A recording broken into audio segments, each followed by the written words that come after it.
Hi everyone, welcome back to the final Vegan November video. And so to kick off my day yesterday, for breakfast I made a matcha chia bowl. I made this up the night before by first adding 2 tablespoons of maple syrup into a bowl with half a teaspoon of matcha powder. I mixed that together until it was nice and smooth, and then I added in 1/4 cup of chia seeds, and then I added in 1 cup of almond milk, and I gave that a really good stir together. Then I left it in the fridge to set overnight. In the morning I just removed it from the fridge and I topped it with some raspberries, a small handful of flake coconut and a small handful of cacao nibs. As I always say, these are great for the most amazing, quick and easy breakfast in a matter of minutes, and then left to work their magic in the fridge overnight. Matcha lattes are one of my all-time favourite drinks, and this is yet another way to use this incredible superfood powder. It's packed full of antioxidants and energy, and it tastes so amazing.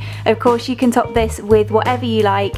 Nuts, seeds and other berries would also work really nicely for this. For a mid-morning snack, I made these vegetable nuggets. I first preheated my oven to 180 degrees Celsius, and for this I first added half a cup of oats into my food processor and blended those up into a flour. I next added in 1 340 gram jar of mixed vegetables. This was peas, carrots and potatoes, which I just drained.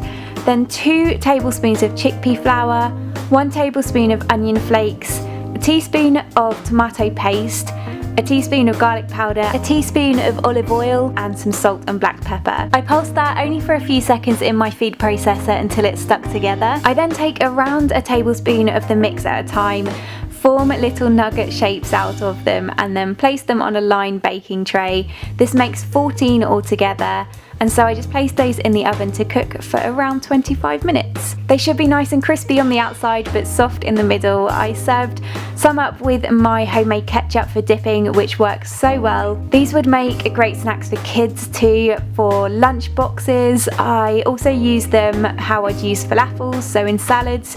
You could also have them in wraps with some hummus, with some quinoa. They're just so versatile. You can keep these in an airtight container for up to 4 days in the fridge, and if you want to freeze a batch, place them in the freezer before cooking and then place them directly in the oven to cook when you want them. For lunch I had some baked beans on potato waffles with avocado. For this I first peeled and roughly chopped 1 large potato, and then I placed those in a pan of boiling water to cook until they were soft. I then drained them but reserved around 1/4 cup of the water, and then I also added in 1 teaspoon of olive oil and seasoned it with salt and black pepper. I then mashed that up to as smooth as I could get it, and then I smoothed that into my silicone waffle mold.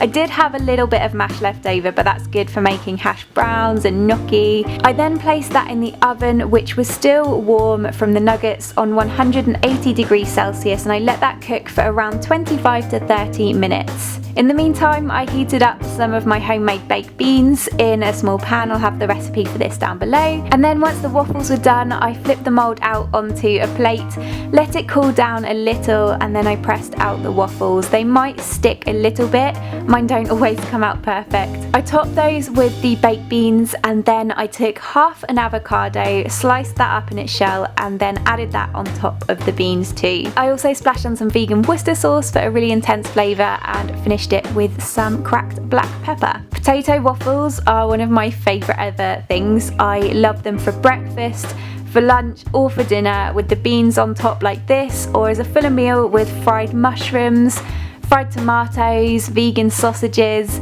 I'm even thinking about making these as like a waffle sandwich with vegan sausages in the middle. How amazing would that be? For an afternoon snack I made some popcorn with chocolate orange drizzle. For this again I just melted 1 teaspoon of coconut oil in a large pan on a medium heat, and once melted I then added in 1 large handful of popcorn kernels and allowed those to pop, but I just keep the pan moving by giving it a shuffle every now and then. Once they were all popped, I then tipped it out into a bowl, and then I took the orange spice choc shot. I know I've talked about this so much recently, but I love it. and I just drizzled that on over the top. I told you I'm loving all things chocolate orange flavoured at the moment, and since Choc Shot can be drizzled over pretty much anything, I had to try it on popcorn. And because it's a really thick liquid chocolate, it coats the popcorn but doesn't make it soggy or soft. I just let it drizzle through the whole bowl, but you could mix it through if you wanted. For dinner I made a curry butternut squash soup. For this I first diced up 1 white onion and I added that to a pan on a medium heat with 1 tablespoon of olive oil. I let those cook down until soft before then mincing in 3 cloves of garlic, and I fried that off too. I next added in 2 tablespoons of curry powder, 1 teaspoon of cumin, 1 teaspoon of ground coriander, 1 teaspoon of turmeric, and half a teaspoon of ginger paste, or you could use fresh ginger, and I fried those off for a few minutes. I then roughly chopped 1 peeled butternut squash into chunks and I added those to the pan too. I coated them well in the spices, cooked that for around 5 minutes before then adding in 1 can of coconut milk, and then I poured in 1 pint of vegetable stock. I gave that a really good stir together and then I seasoned it with salt and black pepper. I brought it up to a boil, placed the lid on and left it to simmer gently for around 30 minutes. I then transferred it over to my food processor. I had to do this in 2 batches and I blended it up until it was smooth. Then I poured it back into the pan just to blast it through with heat again. In that time I just placed some slices of superfood bread under the grill to toast, and then I served that up on a plate. Then I served the soup up into bowls, drizzled over some coconut milk that I always reserve from the can, and then I topped it with some chili flakes, some pumpkin seeds and some fresh parsley.